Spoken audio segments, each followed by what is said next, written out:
কেউ নাই, তুমি ছাড়া তো আমার আর কেউ নাই। আল্লাহ গো, তুমি যদি মাফ না করো কে আমাকে মাফ করবে?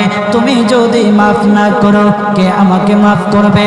তুমি যদি আমাকে মাফ করো তাহলে তোমার কোনো দিকে কমবে না, তুমি যদি আমাকে মাফ না করো তোমার কোনো দিকে বাড়বে না।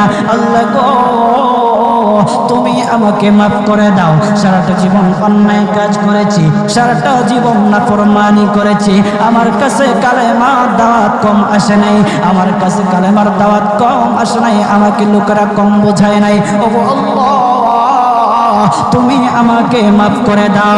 মাফ না করলে কোথায় যাব, কার কাছে যাব?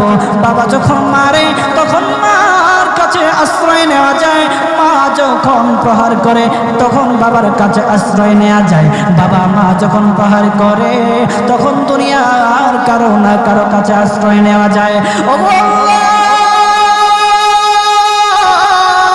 ওগো মালিক, তুমি যদি আমাকে মারো, তুমি যদি আমাকে আযাব দাও, ওগো আল্লাহ, কার কাছে যাব, কার কাছে গিয়া মাফ চাইবো?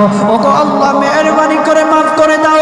এইরকম কান্না করতেছে, কান্না করতেছে, চোখের পানি তার এমন ভাবে পড়তেছে, দাড়ি ভিজতেছে, দাড়ি ভিজে জমিনের মধ্যে চোখের পানি পড়তেছে, কান্না করতেছে।